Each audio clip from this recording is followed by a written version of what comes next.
পৃথিবীর মানুষ, তোমরা 7টা ধ্বংসাত্মক জিনিস থেকে বেঁচে থাকো, যার ফলাফল জাহান্নাম। 1, আশিরকু বিল্লাহ, আল্লাহর সাথে শিরক করা। দেখেন সিরিয়ালে 1 নম্বরে আছে। 2, অসেহর, জাদু করা। জাদু কিন্তু শিরক। জাদু করাও শিরক, জাদু দেখাও শিরক, ওটা হলো ভেলকি। 3, কাতলুন নাফস, মানুষকে হত্যা করা। 4, আকলু রিবা, সুদ খাওয়া। একজন এসে বলছে এলাকায় খুব সুদের প্রভাব আছে। থাকতে পারে, থাকেই তো সুদের প্রভাব। আল্লাহ রাসূল বলছেন মায়াকুল দিরহাম রিবা ইয়ালাম আসাদু মিন সিদ্দাতা সালাসিনা জিনিয়া। কেউ যদি জেনে শুনে 1 টাকা সুদ খায়, 36 বার জেনা করে যত পাপ হবে, 1 টাকা সুদ খেলে তার চেয়ে বেশি পাপ হবে। ভিক্ষা করে খাওয়া ভালো। ভিক্ষা করে খেলে দুনিয়াবি সম্মান হবে না, কিন্তু ভিক্ষা করাতে পরকাল হারাবে না। আল্লাহ রাসূল বলছেন আর রিবা সাবুনা জুজা, সুদের পাপের 70টি ভাগ রয়েছে। ছোট ভাগ হলো মার সাথে জেনা করলে যেমন পাপ হয়। তাহলে মার সাথে জেনা করা কি স্বাভাবিক পাপ? এটা হলো সুদের ছোট পাপ। উঠার সময়তে এইভাবে কান ধরতে হবে এ কথা নয়।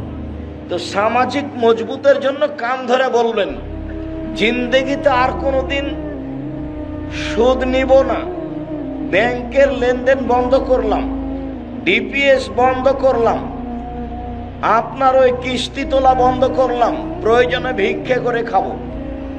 ভিক্ষা করে খাবো কেন? দিন মজুরি করে খাবো, মানুষের বাড়িতে কাজ করে খাবো। শিরকের পরিণাম নিঃস্ব, সুদের পরিণাম নিঃস্ব। সুদ খেলে আপনি নয়, আপনার ছেলে নয়, আপনার নাতি ভিক্ষুক হবেই, ওকে হতে হবে।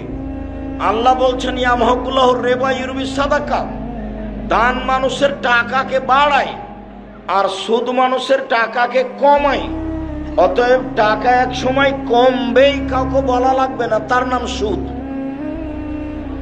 4র্থ মহাপাপ হলো সুদ খাওয়া।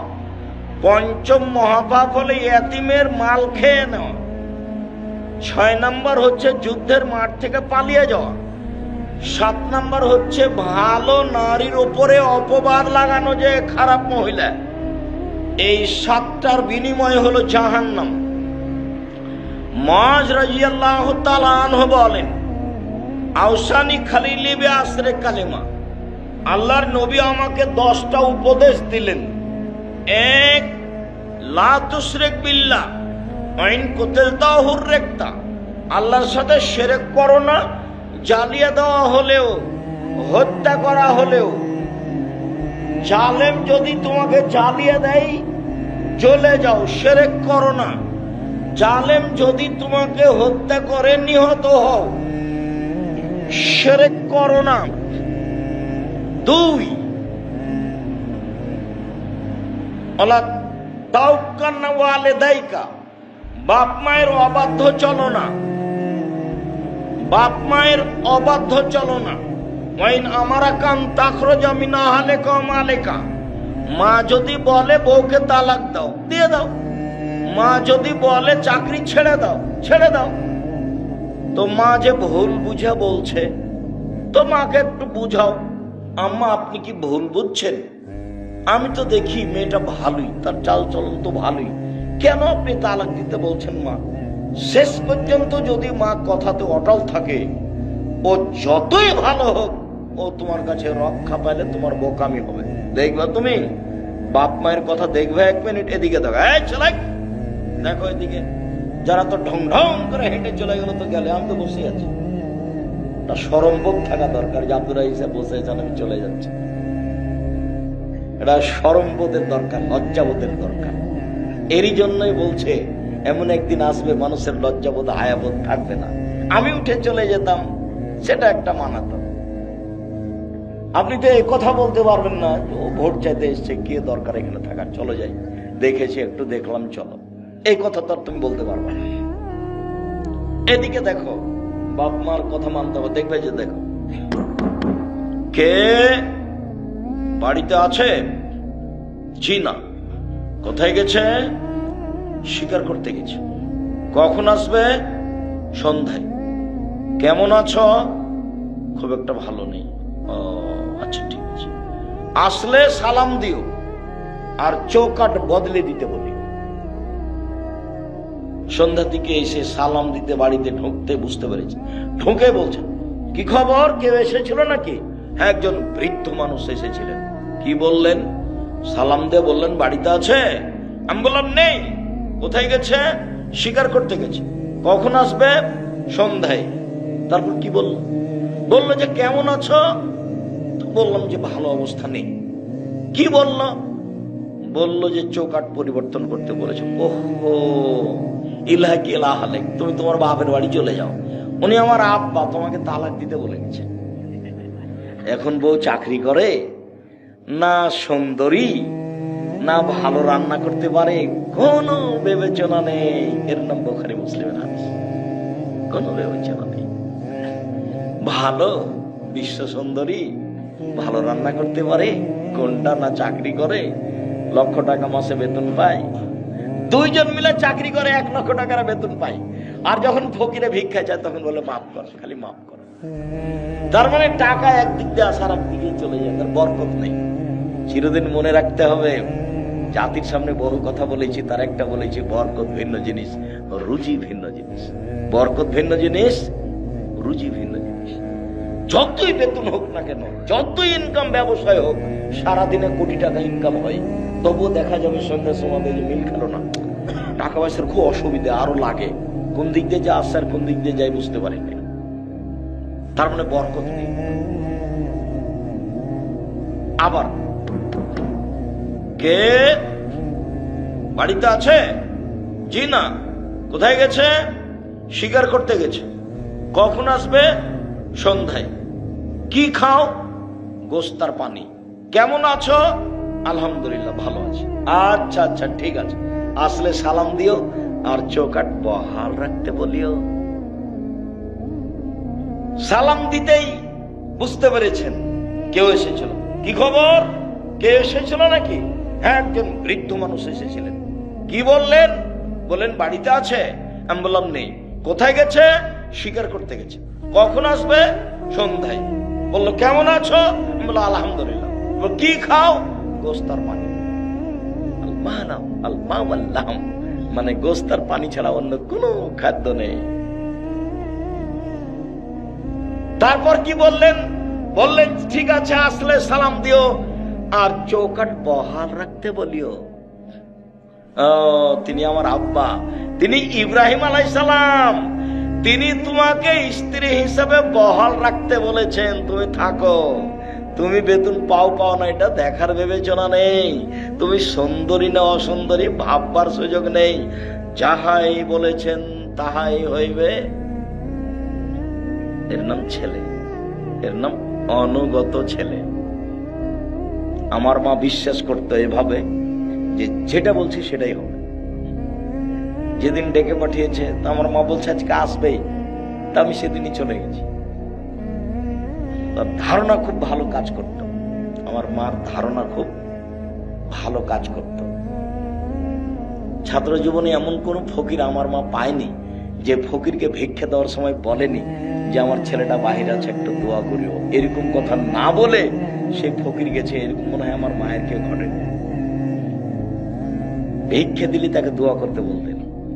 আর বাড়ি থেকে বের হওয়ার সময় বলতেন, প্রাইভেট পড়ায়ও না, দোকানে বসিও না, কারোর সাথে বন্ধুতালি করিও না, মানুষের বাড়িতে দাওয়াত খায়ও না।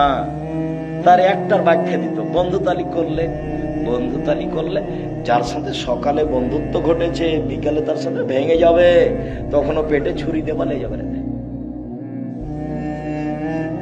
বন্ধুত্বালিতে এক সময় ভেঙে যাবে। কি হবে? এক সময় ভেঙে যাবে। তখন বলবো ওকে মারবো। একসাথে ভাত খাওয়াটা কেটে গেছে, দেখুন কি হয়েছে, শত্রু সবচেয়ে বড়। আমার মা এগুলো বলে বাসা থেকে বিদায় করতেন। সম্মানিত দিনী ভাই বোন, বলছিলাম, দুই, বাপ মা যদি চাকরি ত্যাগ করতে বলে, বাতিল করতে বলে, বাদ দিতে বলে দাও। বাপ মা যদি বউ তালাক দিতে বলে দাও, কোনো সময় তার অবাধ্য চলবে না। তিন, ফরজ সালাত ছাড়িও না। এটা উপদেশ চলছে 10টা।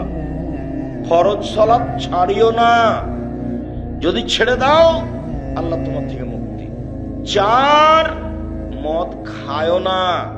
5, ইয়াকাল মাসিয়া, পাপের কাজ করিও না।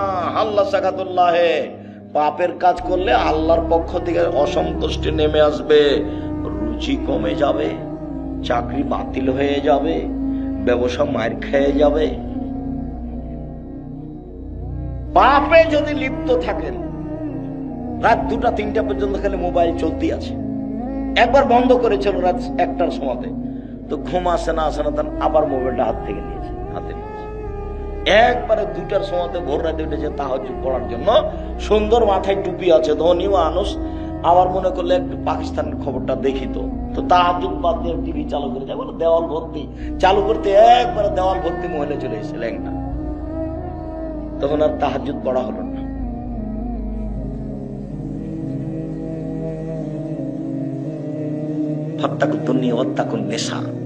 পৃথিবীর মানুষ, মহিলা থেকে বেঁচে থাকো, পৃথিবী থেকে বেঁচে থাকো। পৃথিবীর মানুষ, মহিলা থেকে বেঁচে থাকো, পৃথিবী থেকে বেঁচে থাকো। পৃথিবী জড় বস্তু, অত্যাধুনিক যন্ত্র। পৃথিবী জড় বস্তু, অত্যাধুনিক যন্ত্র। তোমার ছবি সহ কর্ম ধরে রেখেছে, তোমার ছবি সহ কর্ম ধরে রেখেছে। মিসকালা জারাতিন খায়রা ইয়ারা, মিসকালা জারাতিন শাররা ইয়ারা। বিচারের মাঠে তোমার সামনে টিভির পর্দার মতো তুলে ধরা হবে, তখন দেখতে পাবো ওই যে বান্ধবীর সাথে আমি ঘুরছি। কেউ ঠেকাতে পারবে না, এটা তো দেখানো হলো। আবার একটু পরে এসে ফেরেশতারা বলবে পড়েন পড়েন পড়েন।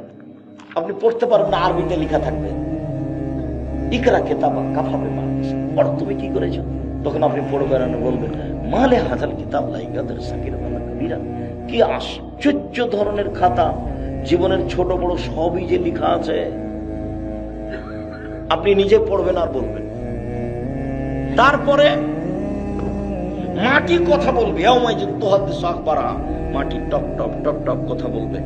আমি হচ্ছি সেই জমিন, যেই জমিনের উপরে বসে তুমি সুদ কষেছিলে। আমি হচ্ছি সেই খাট, সেই মাটি যেখানে তুমি জেনায় লিপ্ত ছিলে।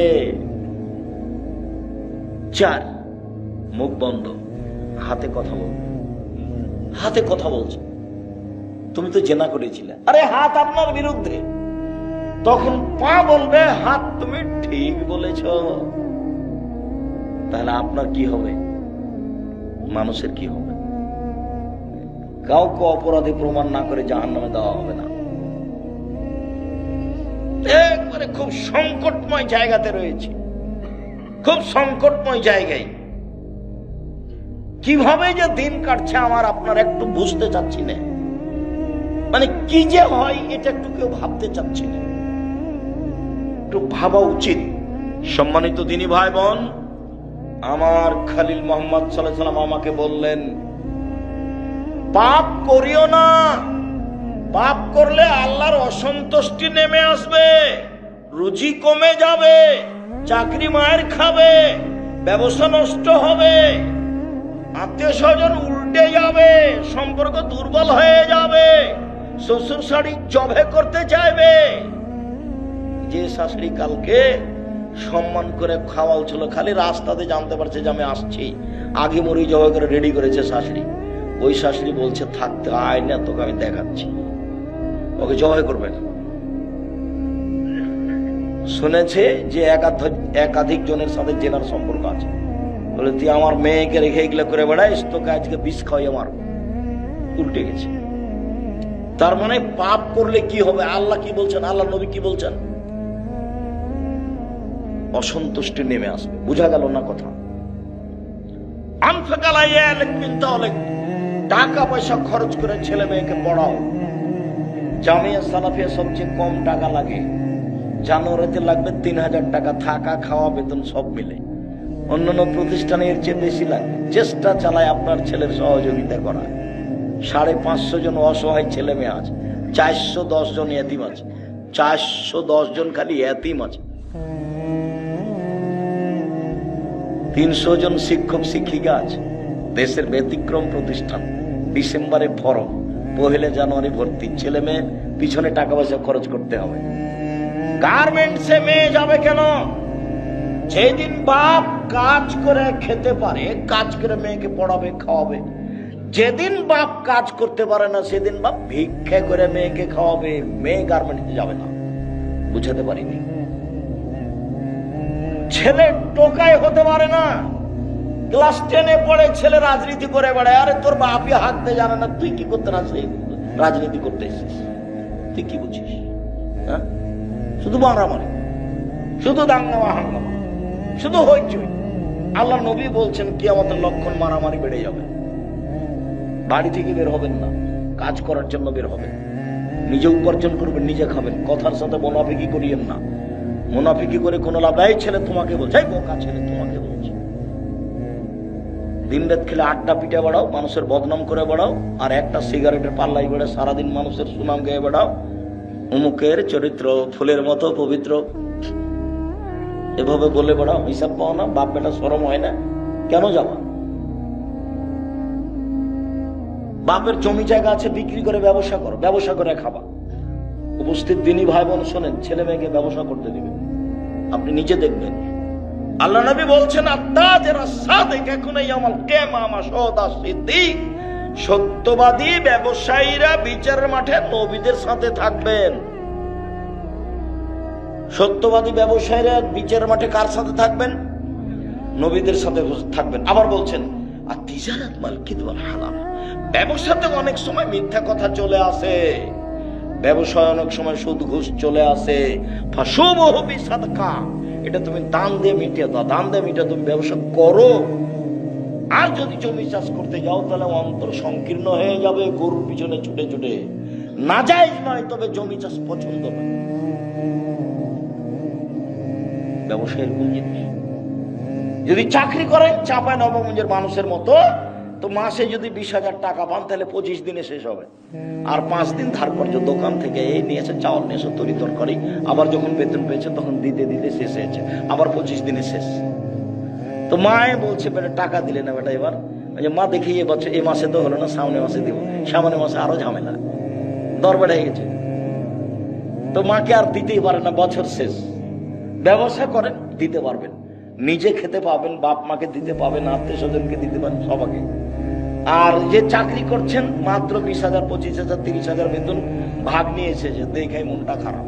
ভাগ্নির সাথে আবার 2টা ছেলে, তখন ওই ভাগ্নিটির সাথে 2টা ছেলে, ঝামেলা কি যে করা যায়, দেখে ভারী, মেহমান দেখে ভারী। অথচ আমি বলেছি যে মাকে বলে দিবেন, আম্মা আপনি আমার সাথে খাবেন, আব্বা আমার সাথে খাবে, বোন আমার সাথে খাবে, ভাইনা ভাগ্নি আমার সাথে খাবে, আমার বাপের যত বন্ধু বান্ধব আত্মীয় স্বজন আছে সব আমার বাড়িতে খাবে। বরকতে এমনিতেই হবে, হতে হবে, হবেই। মানুষ যত বেশি হবে, বরকত তত বেশি হবে। এ কথা আমি বলিনি, এ কথা মুহাম্মদ সাল্লাল্লাহু আলাইহি ওয়াসাল্লাম বলেছেন।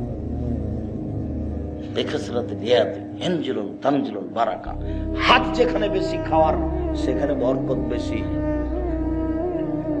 একটা ছেলে একটা মেয়ে, দুনিয়ার শয়তান। মেয়েটা বের হয়ে গেছে, আর ছেলেটা ওই করে বেড়ায়, দলপাটি করে বেড়ায়, একে মারে ওকে মারে, জেনা করে, চুরি করে, লাইন করে। একটাই ছেলে একটা মেয়ে, ইহকালে লস, পরকালে লস। ওই যে বলে রেখেছি যে বিচার মাঠে যে ছেলেকে বাল্য অবস্থায় মারা গেছে, এই ছেলে বাপকে না নিয়ে জান্নাতে যাবে না। আল্লাহকে বলবে, আগে আমার বাপকে জান্নাতে দাও, তারপরে আমি। না তোমার বাপ পাপী, সেটা আমি বলছি না, আমার বাপটাকে জান্নাতে দিতে হবে।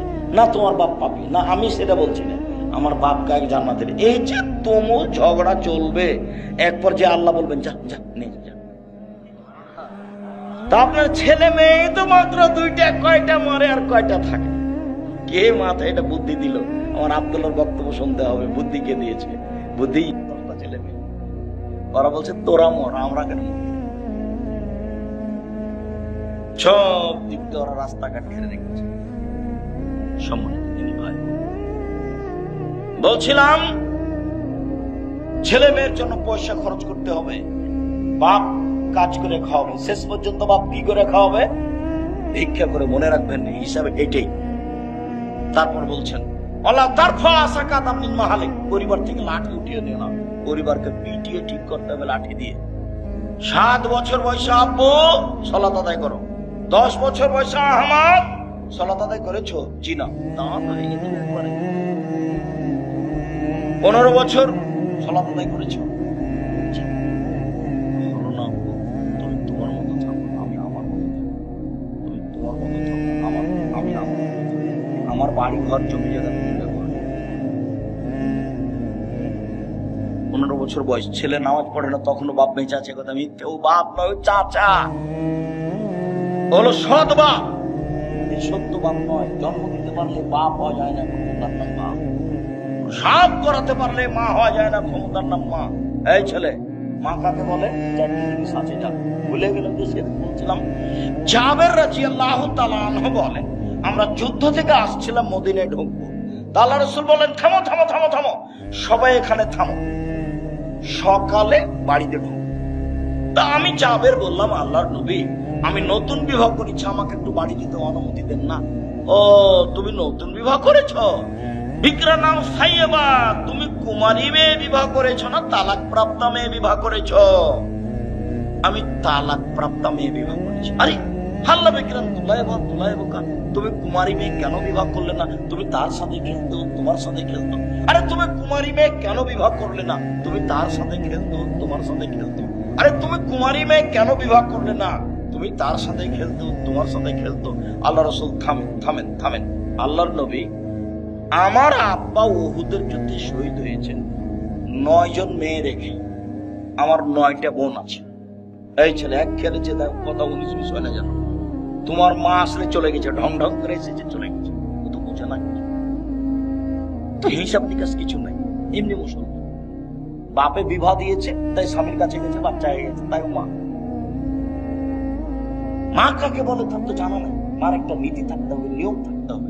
শুনে যাও, অন্তত 4টা জিনিস থাকতে হবে মায়ের কাছে, 4টা থাকবে। এই যে দেখো, এই যে দেখো, আল্লাহর নবী, আমার আব্বা শহীদ হয়েছেন উহুদের যুদ্ধে, 9টা মেয়ে রেখে গেছেন। আমার 9 জন বোন আছে, আমার বোনদের সমবয়সের মেয়েকে আমি বিবাহ করতে চাইনি 4টা কারণে। আল্লাহর নবী, আমার বোনদের সমবয়সের মেয়েকে আমি বিবাহ করতে চাইনি 4টা কারণে। আল্লাহর নবী, আমার বোনদের সমবয়সের মেয়েকে আমি বিবাহ করিনি 4টা সুবিধার জন্য। এক,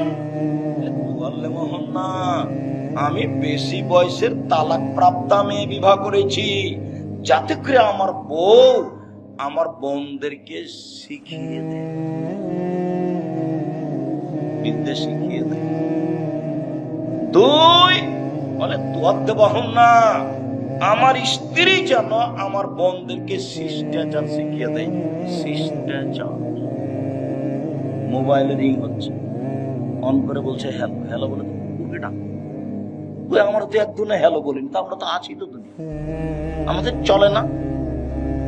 অন করে দেখবে, যদি হিন্দু হয়, জি ধন্যবাদ, কি বলছিলেন? আর যদি চিনতে না পারেন তো বলবেন আসসালামু আলাইকুম। হিন্দু হোক, চামার হোক, ডম হোক, হাড়ি হোক, যে হোক না কেন, মুচি হোক, মেথর হোক, আল্লাহর নবী বলেছেন, চিনো যাকে তাকে সালাম দিবা, চিনো যারা না তাকে সালাম। আমার প্রমাণে বুখারী মুসলিম হাদিস। আমি কেন হলো 1 গ্লাস পানি দিলাম, বলছে থ্যাংক ইউ। আচ্ছা, 1 গ্লাস যে আপনি পানি দিলেন, আমি যে থ্যাংক ইউ বললাম, কি হলো বলুন তো, কি হলো? একটু কিছু হয়েছে কি? কিছুই হয়নি। তো তুমি 1 গ্লাস পানি দিলে, আমি বললাম জাযাকাল্লাহ খায়, ছেলে তুমি 1 গ্লাস পানি নিচে দিলে, তো আল্লাহ তার প্রতিদান দান করে। আল্লাহ তোমাকে এখন প্রতিদান দেবে, আমি ওর উপরে চাপিয়ে দিয়েছি। তুমি লন্ডনে বিপদে পড়েছ, সেইখানে তোমাকে বাঁচিয়ে দিবে। কেন? আমি বলেছিলাম যে এই পানির বিনিময়ে আল্লাহ তোমাকে দিবে। জাযাকাল্লাহ খায়, তুমি বললাম থ্যাংক ইউ।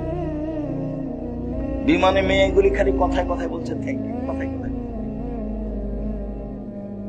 নেপালে বিমানে মেয়েগুলি বলছে ধন্যবাদ। কিছুই না, একেবারে চিরতরে শিষ্টাচার। আমার স্ত্রী আমার বোনদেরকে শিষ্টাচার শিখিয়ে দিবে। তিন, এই ছেলে এই, বলে তোরা জেলা হন না, আমার স্ত্রী আমার বোনদের মাথার চুল চিরুনি করে দিবে, বাচ্চাকে মায়ে পরিপাটি করে রাখবে, সাজগোজ করে রাখবে, গোসল দেওয়া রাখবে, পায়ের ময়লা পরিষ্কার করে রাখবে, কাপড় ধুয়ে দিয়ে রাখবে, ঝকঝকে করে রাখবে। কে রাখবে বলো তো? মা। চার, তাকুমালাইহিন না, আমার বউ আমার বোনদের উপরে পাহারা দিবে। মা হলো পাহারাদার। তুমি তো কষ্ট হওয়া, তোমার নামে বলি, কষ্ট করলে কি হবে? তোমার বোন ক্লাস 10-এ পড়ে, এখন বসে আছে, মাথায় কাপড় নেই, তোমার মাও আছে, বলো যেটা আমার মা। এই ছেলে বলো যেটা আমার খালা, নাহলে সৎ মা। তোমার মা তোমার বোনকে কবর দিয়েছে, আর তোমার বাপ হলো কাপুরুষ। শোনো, 3 শ্রেণীর মানুষ জান্নাতে যাবে না। এক, মধুবনের খামার, নিয়মিত বিড়ি তামাক জর্দা সিগারেট গুল নেশাদার দ্রব্য খায় পান করে যে।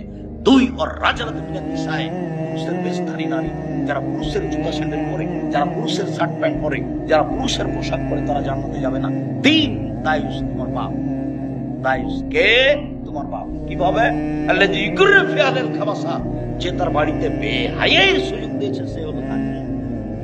তোমার বোন ক্লাস 10-এ পড়ে, মাথায় কাপড় দিয়ে স্কুলে যায় না, তো দায়ুস আমি না তোমার বাপ। এত স্পষ্ট কথা কি বোঝা যায় না? খুব ভালো বোঝা যায়। তাহাজ্জুদ পড়েও লাভ হবে না। তাহাজ্জুদ পড়েও কি করবে? মেয়ে রাস্তাঘাটে ঘুরবে আর বাপ তাহাজ্জুদ পড়বে। ধর্ম পাগল হয়ে গেছে। धर्म की राजशाही चापे ना मुझे हवाई लड्डू दोनों हाथ में लड्डू है, जो चाहे उसके काले जो जाए उसको छोड़ दे। আপনার কি শব্দ হতো? পরিবারের উপর থেকে লাঠি উঠিয়ে নিও না। 9 নাম্বার, পরিবারের উপর থেকে লাঠি উঠিয়ে না, রাসূলের আদেশ। আমি আপনাকে উপদেশ দিচ্ছি, মজ আমি তোমাকে উপদেশ দিচ্ছি, পরিবারের উপরে লাঠি রাখো। আবার এসেছে, লাঠি দরজায় ঝুলিয়ে রাখো। ছেলে মেয়ে দেখে বলবে, বাবা একটু উল্টা চললে এটে। 5টা হাদিস আছে, সবটাই লাঠি, সবটাই লাঠি উল্লেখ করা হয়েছে। সম্মানিত দিনী ভাই, 1 নম্বরে কি ছিল? এগুলো আমাদের আলোচনা ছিল না, মূলত 1 নম্বর আলোচনা ছিল। 1 নম্বর আলোচনা কি ভুলে গেছি? শিরক করো না, জ্বালিয়ে দিলেও, হত্যা করা হলেও শিরক মহাপাপ। চলেন দেখো একটা শিরক দেখি। মানা আতা আরাফান ফাসালো ফাসা তাকবে মাকালা। কেউ যদি গণকের কাছে যায়, তার কাছে গেলেই তার 40 দিনের সলাত কবুল হবে না, খালি গেলে। কেউ যদি গণকের কাছে যায়, তার বলা কথাকে বিশ্বাস করে, সে মোহাম্মদকে কোরআন মাজিদ অস্বীকার করে, সে কতগুলো পাপ। রাসূলুল্লাহ সাল্লাল্লাহু আলাইহি ওয়াসাল্লাম হালাকাতান বিয়াদ, আল্লাহ রাসূল একটা লোকের হাতে দেখলেন বালা, তামার বালা। এখানে অনেকের তামার বালা আছে, যারা কাজ করতে আসে তাদের হাতে তামার বালা আছে, নইলে ঘড়ি জাতীয় বালা আছে। আল্লাহ রাসূল বলেন, এটা কি? আল্লাহ রাসূল, আমার শরীরে একটু অসুস্থ ব্যথা আছে, সেই জন্য দিয়েছি। আরে এইটা দিয়ে তোমার ব্যথাই বেশি হবে, কমবে না, তুমি এটা খুলে ফেলো। তুমি যদি মরে যাও আর এটা যদি তোমার গায়ে থাকে, তোমাকে জাহান্নামে যেতে হবে। কেউ বালা অবস্থায় এখান থেকে উঠে যাবেন না, হাতে যা আছে রাবার বালা আছে, ছিঁড়ে ফেলে দেবেন এখনই। 1 মিনিট সুযোগ রেখে চলে গেলে, মারা গেলে জান্নাত হবে ইনশাআল্লাহ, রেখে জান্নাত হবে। রাসূল সাল্লাল্লাহু আলাইহি সাল্লাম বলেন, মান তালাকা তামিম ফাকাদ আশরাকা। কেউ যদি তাবিজ মাদুলি ঝুলায়, তাহলে শিরক করলো। হুজুর যত বড়ই হোক, পাগড়ি যত বড়ই হোক, আলখাল্লা যত বড়ই হোক, কোরআন মাজিদ দিয়ে যদি তাবিজ লিখে দেয়, তবু হুজুর মুশরিক, আর কাজ শিরক, বিনিময় জাহান্নাম। মাদুলি আপনার গায়ে, আপনার স্ত্রীর গায়ে, আপনার ছেলের গায়ে, আপনার মেয়ের গায়ে, গলায় কারো থাকবে না, 1 সেকেন্ড থাকবে না। যদি কবিরাজ বলে, হুজুর বলে যে এই বালা ছাড়া, তাবিজ ছাড়া আপনার স্ত্রীর গা থেকে জিন যাবে না, আপনার স্ত্রী বলবে মরে যাব, তবুও বালা তাবিজ গায়ে দিব না। আরে 10 দিন পরে মরতাম, নাহলে এখনই মরতাম। বেঁচে থাকতে থাকতে আর শেষে তো একদিন আছে নাকি? মালাকুল মউত আল্লাহকে গিয়ে বলছেন যে আপনি যে একটা লোকের কাছে আমাকে পাঠালেন, তা আমি তাকে জান কবজের কথা বললাম, এক থাপ্পড় দিয়েছে, আমার যে এক চোখ কানা হয়ে গেল। আচ্ছা ঠিক আছে, তুমি তাকে গিয়ে বলো যে গাভীর গায়ের উপরে হাত দেন। তো উনি গাভীর গায়ের উপরে হাত দিলেন। তখন জিবরাইল মালাকুল মউত বলছেন, হাতের নিচে যতটি লোম আছে ততদিন আপনি বাঁচবেন। তখন মুসা আলাইহিস সালাম বলছেন তারপরে? বলে তারপরে মরণ। ও, তারপরে যদি মরণ তার এখনই হোক। ইনি মুসা আলাইহিস সালাম এক থাপ্পড় দিয়েছিলেন মালাকুল মউতকে। হাদিস বুখারী মুসলিম। চোখ একটা নষ্ট হয়ে গেছিল, এটা হাদিস বুখারী মুসলিম। কিভাবে এগুলো আমার ভাববার সুযোগ নেই। আল্লাহ রাসূল যেভাবে বলেছেন সেভাবে। তো তাবিজ দিয়ে যদি মরণ হয় হোক, কি আছে, দুদিন পরে তো মরাই লাগবে। করোনা দিয়ে আমি 1 ঘন্টা বেঁচে থাকতে রাজি নই, এ দিয়ে মাছ দিয়ে। এরকম কাজ আমি আপনাদের কিছু করিনি, করবো না। পৃথিবী যতই সংকীর্ণ। আমি যখন উঠে গেছি তখন বিমানবালা আমাকে বলছে মাস্ক লাগান, ধৈর্য ধারণ করুন, মাস্ক লাগান, ধৈর্য ধারণ। আবার মাস্ক লাগান, ধৈর্য ধারণ। আবার এসে আমার চোখ ছিল না, যখন আমি বিমানে উঠি তখন আমাকে না করে দিতে পারো। মনে রেখো, আমি আপনাদের মাস্ক লাগিয়ে ভাগ্য বানাতে লাগে। বুখারী মুসলিমের হাদিস, আল্লাহ রাসূল বলছেন সংক্রামক ব্যাধি শরীয়তে নেই, ভূত বলে কোনো জিনিস নেই, পেঁচার ডাকে কিছু হবে এই কথা নেই, অশুভ ফল শরীয়তে নেই। কার মুখ দেখে আসলাম যে কাজটা হলো না? কোন মায়া লোকের যে মুখ দেখলাম, কোন মহিলার মুখ দেখেছি সেজন্য কাজ হয়নি, অশুভ ফল। এরকম কিছু বিয়েতে নেই, ইসলামে নেই। আল্লাহ রাসূল বলছেন, শোনো, লা তুদি শায়ান শায়া, একজনের রোগ ব্যাধি অপরজনের কাছে যায় না। কারো রোগ ব্যাধি কারো কাছে যায় না, কারো রোগ ব্যাধি কারো কাছে যায় না। 3 বার যখন বলা হয়েছে, পল্লীর মানুষ দাঁড়িয়ে বলছে আল্লাহ রাসূল যায় তো। এই কিভাবে যায়? একটা উটের যদি চুলকুনি ঘাও হয় বাকি সব উঠতে হয়ে যায়। এই যে দেখেন সংক্রামক ব্যাধি আছে। ও তাহলে বলো প্রথম জনকে কিভাবে হলো? তখন ও তার পল্লীর মানুষ কিছু বুঝে না, ও তখন আর কিছু বলছে না। বলো তাহলে প্রথমটাকে কিভাবে হলো? এটা আল্লাহ রাসূল বলছেন, তার আমার আর আপনার কথা না। তখন আর কিছু বলছে না, তখন বলছে শোনো,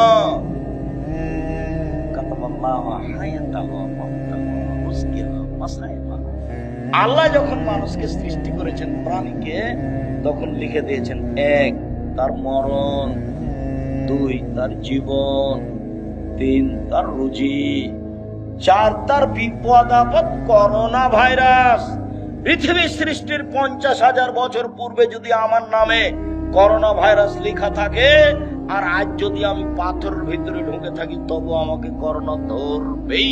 প্রমাণে ফিউচার পার্কের মালিক ঢাকার, ওরা দেশের পানি খেত না, ওরা দেশের পানি খেত না, ওরা দেশের পানি খায় না, বিদেশ থেকে পানি নিয়ে এসে খায়।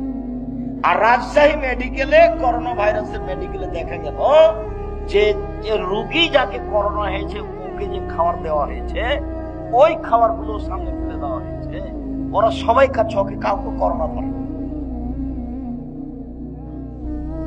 আর ওর বউ স্বামীর ভালোবাসার গায়ের সাথে গাও লাগিয়ে শুয়ে আছে, ওর বউকে করোনা ধরলো না, আর আমাকে নাকি 3 ফুট দূরে থাকতে হবে। 3 ফুট। আমি দুবাইয়ে গেছি, বলছে আমি আপনার পায়ের সাথে পা লাগিয়ে বসো, দাঁড়ান। আমি বলছি জরিমানা হবে। জরিমানা আমি দেবো? পায়ের সাথে পা লাগিয়ে দাঁড়ান। প্রায় মাসখানেক ছিলাম, আমি ভাবছিলাম যে বিমানবন্দরে যখন যাবো তখন মনে হয় আমার টিকিট হবে না, কেন আটকাবে, কত যে জরিমানা আছে আল্লাহ জানে। দেখা গেল কিছু হলো না, তাহলে আমার কোনো জরিমানা হয়নি, আল্লাহ বাঁচাচ্ছে। করোনা ভাইরাসের আমি 5 পয়সা দাম দিই, সরিষা সম পরিমাণ। করোনা ভাইরাসের লোককে দেখতে গেছি, আমার তো একটু ধাক্কাও খায়নি যে পাশে যাব। এরকম আমার কোন অন্তরে ধাক্কা খায়নি। শিরক। মাস্কে করোনাকে ঠেকানো হবে, এটা কি? শিরক। এখন মাস্ক এই যে ধুলাবালি আছে, জীবনে দিয়ে থাকে, সবসময় দিয়ে থাকে না। আমরা চাপাই না আমাদের মানুষ গরুর পায়ে মশুরি কালা এগুলো মাড়ি মারা বুঝেছেন আপনারা তো। যখন দেখি যে নাকে এমন কিছু ঢোকে, আমার আব্বাকে দিতে দেখি না, আমাদের ঘরে এখন দেখছি যে দেওয়া ভালো। নাকটা যখন ছেড়েছি তখন এত ময়লা বের হয়েছে। গরুর উপরে গরু নিয়ে ঘুরেছি, ওই মশুরি কালাই। আমার আব্বা তো কৃষক মানুষ, আমি কৃষকের সবকিছু বুঝি, আমি নেই করতে পারি। সম্মানিত তিনি ভাই বোন, দাখালা রাসূলুল্লাহ সাল্লাল্লাহু আলাইহি সাল্লাম মক্কা ওয়া হালাল মক্কা সিদ্দুনা 300 নসব। আল্লাহর নবী যখন কাবা ঘরে ঢুকলেন তখন কাবার ঘরে ছিল 360টি মূর্তি। মূর্তিগুলো ছিল ইব্রাহিম আর ইসমাইলের। আল্লাহর নবী যখন কাবা ঘরে ঢুকলেন তখন কাবা ঘরে ছিল 360টি মূর্তি। ফাজালা ইয়ানওয়াতুহু, তার হাতে একটা লাঠি ছিল, মূর্তিগুলোকে গুতা দিতে লাগলেন আর বললেন, যার হক এসেছে সত্য, ওয়া যাহাকাল বাতিল চলে গেছে মিথ্যা। ইন্নাল বাতিলা নিশ্চয় মিথ্যা, কানা যাহুকা চিরদিন মিথ্যা। এরপরে মূর্তি সব ভেঙে চুরে একাকার। মূর্তিগুলো ছিল ওর বাপের। মূর্তিগুলো কার ছিল? বাপের। কেউ আর বাপ? আজব কেন হবে? আজব এই কথা ইব্রাহিম আলাইহিস সালাম। ইব্রাহিম আলাইহিস সালাম যে মুহাম্মদ সাল্লাল্লাহু আলাইহি ওয়াসাল্লামের পিতা সমতুল্য, মেরাজের হাদিসে বুঝতে পারেননি? সপ্তম আকাশে যখন জিবরাইল গেলেন তখন আমাদের নবীকে বলছেন, হাজা আদম, হাজা আবুকা ফাসালিম আলাইহি, ইনি আপনার বাপ, ইনি আদম, আপনি তাকে সালাম দেন। আমাদের নবী একটু আগিয়ে গিয়ে বলছিলাম, আসসালামু আলাইকুম ইয়া আবি, আব্বা আপনাকে সালাম। তখন ইব্রাহিম আলাইহিস সালাম বলছেন, ওয়া আলাইকা সালাম ইবনি সালেহ, নবী সালেহ, ও আমার সৎ ছেলে, সৎ নবী, তোমাকেও সালাম। দেখেন তো বাপ বেটা। আর আপনার স্ত্রী শোকে যে প্লেট কিনে রেখেছে সেগুলো হলো চিংড়ি মাছ, দেখবেন শোকে প্লেট। আর বাটিটা, তরকারির বাটিটা হচ্ছে রুই মাছ, কাতল মাছ। চিরুনিটা পশু প্রাণী, কাঁকড়া দিয়ে ভর্তি। যদি সত্যিকারী মুসলমান হন, মোমেন তো পরে মুসলমানেরা আজকে বাড়িতে গেলে একটা থাকবে না, যা আছে পুতুল আছে, মূর্তি আছে, প্লেট আছে, সব ভেঙে ফেলে দিত। প্লেট ভেঙে ফেলে দিত একবারে গিয়ে শোপিস থেকে বাটি থেকে রুই মাছ আছে একবারে ভাত দিতে। তাহলে তুমি আসলে তোমার ভিতরে ঈমান আছে না? তুমিও গোনাম।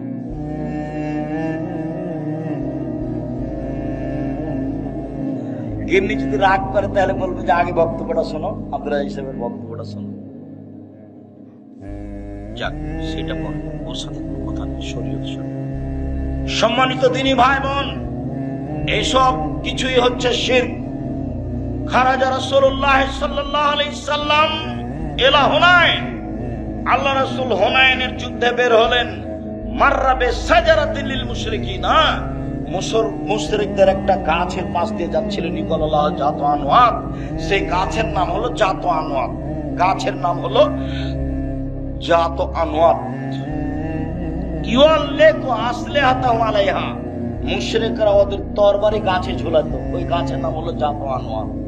তখন সাহাবীগণ বলছেন, আল্লাহর নবী, ইজাল্লানা জাতু আনওয়াতিন, আপনি আমাদের জন্য একটা গাছের এরকম ব্যবস্থা করে দেন না। ওরা ওই গাছ থেকে সুবিধা ভোগ করে, আমাদের জন্য একটা গাছ নির্ধারণ করে দেন, সেই গাছে আমরা তরবারি ঝুলাবো, তাহলে আমরা যুদ্ধে জয় হবো, সেখানে একটা বরকত হবে। তখন আল্লাহ রাসূল বলছেন, সুবহানাল্লাহ, লা ইলাহা ইল্লাল্লাহ, সুবহানাল্লাহ। এই কি কথা? হাজা কামা কালা কম মুসা, এটা তো হলো মুসার সম্প্রদায়ের মতো কথা। এটা তো হলো মুসার সম্প্রদায়ের মতো কথা। মুসার সম্প্রদায় বলেছিল, ইজাল্লানা ইলাহান কামা লাহুম আলাইহা, ওদের যেমন মাবুদ আছে, মুসা আপনি আমাদের এই জন্য মাবুদ করে দেন। সরস্বতী, ভগবতী, কালী, দুর্গা, লাত, মানাত, উজ্জা। কালীকে বলবো সিজদা করার সময়, বিচার মাঠে আল্লাহকে বলে পার করে নিও। দুর্গাকে বলবো বিচারের মাঠে পার করে নিও সিজদা করে। কালী, দুর্গা, সরস্বতী, ভগবতী বলবো বিচারের মাঠে পার করে নিও। মুসা, আমাদের জন্য একটা মাবুদ করে দেন, যেমন ভাবে ওদের মাবুদ আছে আমাদেরও বিপদ থেকে পার করে দিবে। লা হাওলা ওয়ালা কুওয়াতা ইল্লা বিল্লাহ, নাউযুবিল্লাহি মিন যালিক। আল্লাহ নবী বলেন সুবহানাল্লাহ। যা কিছু কল্যাণ মনে করবে এতে কল্যাণ আছে, সেটাই হলো শিরক। যার জন্য দিবস শিরক। তোমার মা দিবস হোক, নাহলে তোমার বাপ দিবস হোক, নাহলে পায়খানা দিবস হোক, সব শিরক। রাসূল সাল্লাল্লাহু আলাইহি সাল্লাম বলেন, মান হালাফা লিগাইরিল্লাহ ফাকাদ আশরাকা। কেউ যদি আল্লাহ ব্যতীত অন্যের নামে কসম করে তাহলে শিরক হলো। মায়ের কসম শিরক, দুই চোখের কসম শিরক, ছেলের মাথায় হাত দিয়ে কসম করছি টাকা নিয়ে, এটা শিরক। তুলসী গাছ তুলে ফেলা যায় না, এই কথা বললে শিরক হবে।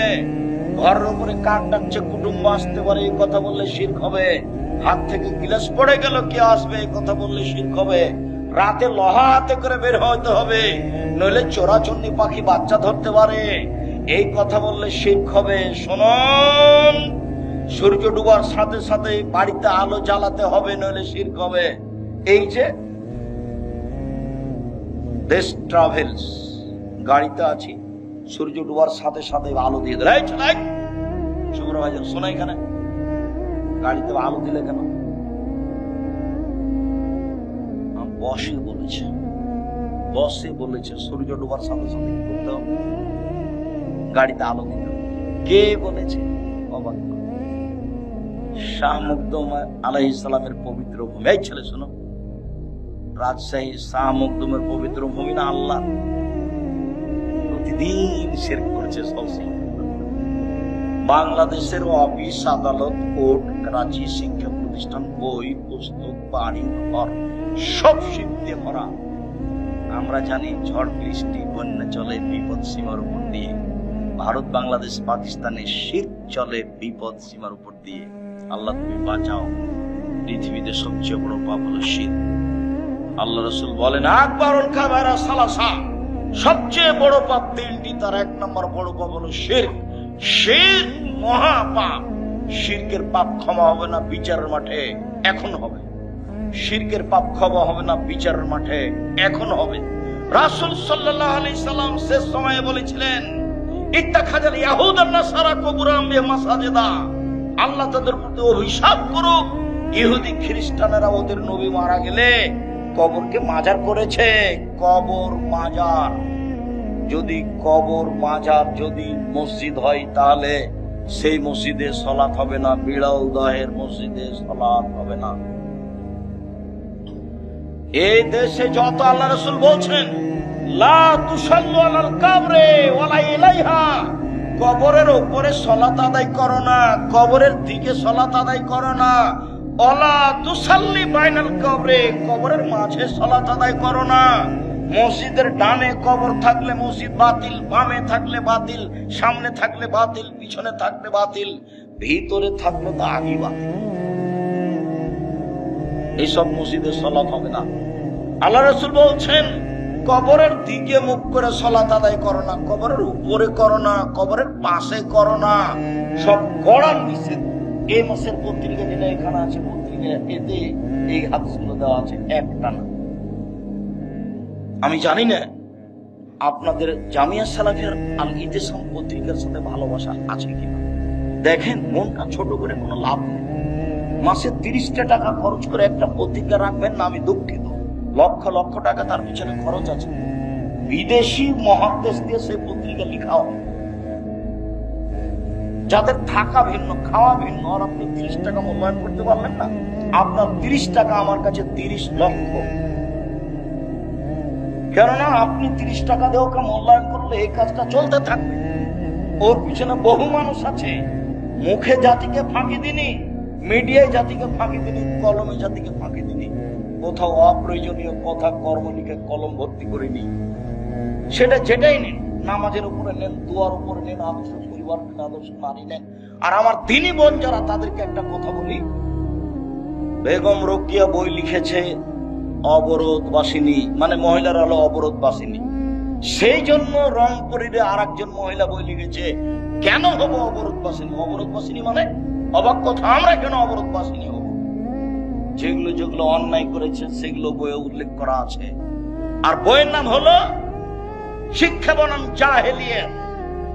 অন থেকে নিয়ে উপর পর্যন্ত প্রায় লেখাই বাতিল, সব হিন্দুদের মুশরিকদের লেখা, মুসলমান হলেও সবই প্রতারণা দিয়ে ভরা, মিথ্যে কথা দিয়ে ভরা। কুকুর শ্রীগালের নাম দিয়ে কবিতা লেখা আছে। যেটা বই পড়বেন সেটাই, যেটা বই উঠাবেন সেটাই মিথ্যা কথা, সেটাই প্রমাণ। যার জন্য বইয়ের নাম শিক্ষা বনাম জাহেলিয়াত। এটা শিক্ষা নয়, এটা প্রতারণা। একটা বাচ্চাকে ধোকা দিয়ে শিক্ষা দেওয়া যায় না। এই ছেলে মনে নাই তোমার? মনে নাই? কি মনে নাই বলেন তো, কি মনে নাই? হাতি শক্তিশালী প্রাণী। হাতি হলো সিংহ বনের রাজা, হাতি হলো সবার রাজা। তো এখন শিয়ালের কাছে তারা বিচার দিয়েছে যে হাতির বিচার করতে হবে। ও ঠিক আছে, করে দেব।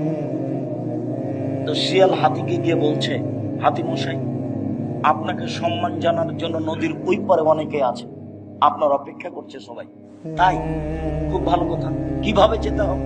আমি আগে আগে যাচ্ছি, দেখেন। তো শ্রীগাল পানিতে নেমে সাঁতার দিয়ে চলে গেছে। তখন হাতি বলছে, তাহলে আমিও যাই। ভাবে হাতি যখন পানিতে নেমেছে, কি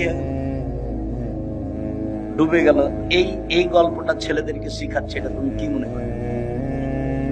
এটা ধোঁকাবাজি, প্রতারণা। ওই লেখক অযোগ্য, ওর বাপ অযোগ্য, ওর জাতি অযোগ্য, সবকিছু বাতিল। এই প্রতিষ্ঠান বাতিল, শিক্ষা যাতে তুলে দেওয়া যাবে না। প্রতারণা, ধোঁকা। জামিয়া সালাতের সব ক্লাসের জন্য ভিন্ন বই আছে। আমরা নিজেরাই সব বই বের করছি, শুরু থেকে শেষ পর্যন্ত চেষ্টা করছি। জাতির কাছে মডেল হিসেবে প্রতিষ্ঠান পেশ করতে চাই।